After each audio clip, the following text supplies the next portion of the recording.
Glazer menguasai United dari tahun 2005.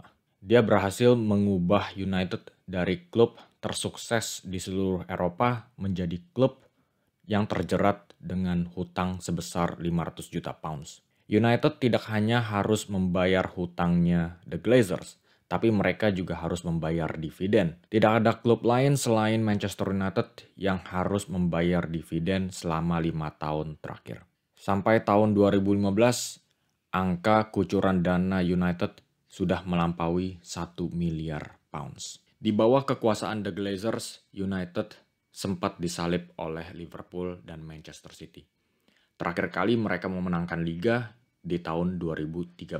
Saat itu masih ditangani oleh Sir Alex Ferguson.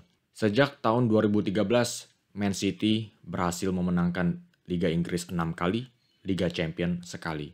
Sedangkan Liverpool memenangkan 1 kali Liga Inggris, 1 kali Liga Champion. Ketidakpedulian The Glazers akan kesuksesan United di atas lapangan terlihat sangat jelas. Di tahun 2009, pemain bintang Cristiano Ronaldo dibiarkan pergi ke Real Madrid dengan harga 80 juta. Setelah 2 tahun masa pinjaman, Carlos Tevez yang seharusnya menandatangani kontrak permanen untuk United dibiarkan pergi ke Manchester City, yang akhirnya malah membantu revolusi terbaru mereka.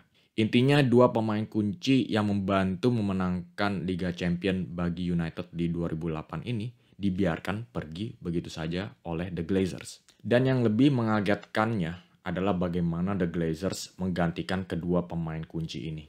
Mereka hanya mengucurkan dana sebesar 24 juta pounds untuk membeli Antonio Valencia, Mame Biram Diouf, Gabriel Obertan, dan Michael Owen secara gratis. Kesannya di seluruh klub, Glazers tidak peduli sama sekali dengan United. Bahkan seorang staf United berkata, bagi The Glazers, United tidak memenangkan apapun tidak apa-apa, karena mereka tidak perlu membayarkan bonus ke pemain bintangnya. Lalu adanya pensiun Sir Alex Ferguson dari dunia sepak bola di tahun 2013, bersama dengan kepergiannya Sir Alex, David Gill, CEO United saat itu juga hengkang, dan Ed Woodward yang mengambil alih. Ed Woodward adalah seorang businessman, tapi bukan orang sepak bola. Di 2017, Jose Mourinho ingin membeli Ivan Perisic dari Inter Milan, tapi ditolak mentah-mentah oleh Ed Woodward, karena Ivan Perisic dia rasa tidak bernilai komersil bagi United. Selanjutnya Jose Mourinho ingin membuang Anthony Martial karena dia merasa Martial tidak cukup bagus atau tidak cukup bisa diandalkan bagi United. Tapi keinginan ini pun juga ditolak mentah-mentah karena Joe Glazer ternyata seorang fans berat Martial. Selama 6 tahun ke depan, Martial hanya mencatat 39 gol, 6,5 gol per musimnya. Kurangnya pengetahuan sepak bola di Manchester United terus berlanjut. Selama 3 tahun menangani United, Ole Gunnar Solskjaer mengidentifikasikan Erling Haaland, Jude Bellingham, dan Declan Rice sebagai target yang harus dikejar United. Tapi United gagal menandatangani ketiga pemain ini. Haaland mencatat 63 gol dalam 2 musim Liga Inggris terakhir bersama Man City. Jude Bellingham menjadi pemain superstar bagi Real Madrid dan mencatat 19 gol di musim debutnya. Declan Rice pun menjadi pemain kunci Arsenal setelah transfer senilai 105 juta pounds dari West Ham. Tapi sekarang ambisi United terasa jauh berbeda. Jim Ratcliffe membeli 27% saham United dengan harga 1,3 miliar pounds. Meskipun Glazer tetap memegang saham terbesar di United, tanggung jawab untuk menangani operasional sepak bola sekarang beralih tangan ke Ineos dan Jim Ratcliffe. Dan ini hal yang bagus bagi Manchester United, karena ternyata Jim Ratcliffe sudah mendukung Man United dari masa kecilnya, dan bahkan tumbuh besar di kota pinggiran Manchester bernama Valesworth. Pastinya ada koneksi antara pemilik dan klub sangat penting bagi para fans. Dan tidak lama setelah kedatangannya di klub, Jim Ratcliffe langsung menunjukkan ambisi besarnya dengan mencuri Omar Berrada dari klub rival Manchester City sebagai CEO baru United. Ini adalah orang yang berhasil mendatangkan Jack Grealish dan Erling Haaland. Kepergiannya Omar Berrada langsung mengagetkan seluruh pemain dan staf di Man City. Ini pastinya adalah pukulan besar dari klub rival. Dan kalau Omar Berrada menjadi CEO baru United, siapa yang akan melapor ke beliau? Dan Dan Ashworth yang ditunjuk oleh Jim Ratcliffe sebagai direktur sepak bola. Pastinya dia yang akan lebih terjun untuk menangani hal-hal sepak bola dan rekrutmen pemain. Kehebatan Dan Ashworth sudah terlihat jelas di klub lamanya, Newcastle. Nick Pope dibeli dengan harga 10 juta pounds dan absensinya karena cedera sungguh terasakan oleh Newcastle musim lalu. Sven Botman dibeli dengan harga 35 juta pounds. Dia langsung menjadi pemimpin di lini pertahanan. Pembelian terbaik Newcastle adalah Isak dengan harga 63 juta pounds. Meskipun ini adalah harga besar, tapi Isak sudah menunjukkan bahwa dia senilai dengan harga ini. Musim lalu dia mencatat 21 gol yang menempatkan dirinya di posisi ketiga di daftar top scorer Liga Inggris di belakang Erling Haaland dan Cole Palmer. Dan mungkin sekarang harga pasarnya sudah melampaui 100 juta pounds.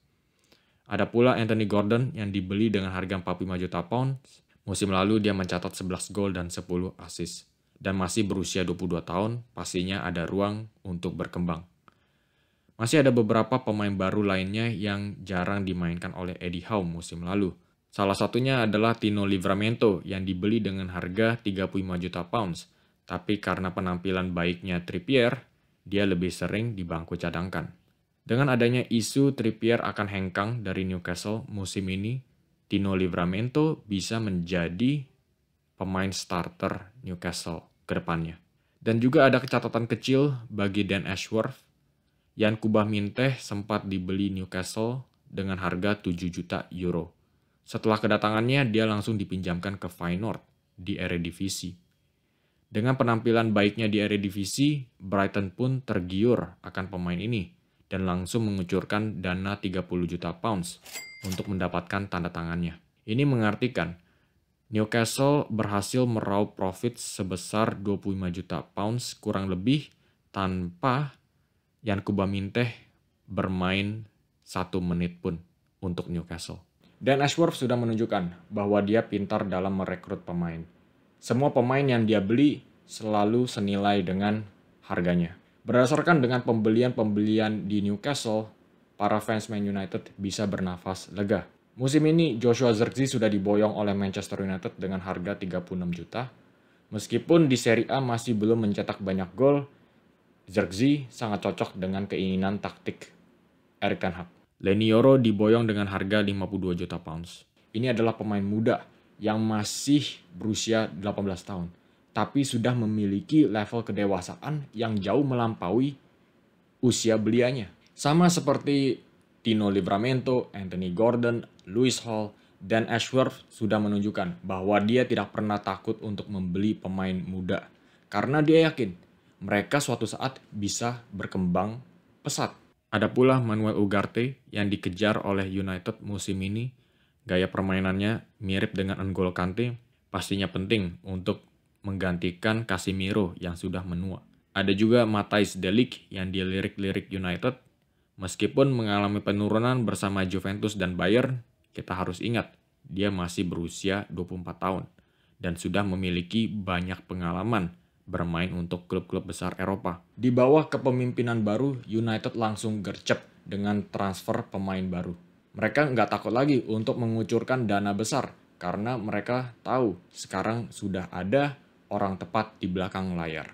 Jadi sekian kenapa Man United sekarang bukan Manchester United yang dulu. Kalau kalian suka dengan konten ini, langsung klik like dan subscribe. Terima kasih atas perhatiannya dan sampai jumpa.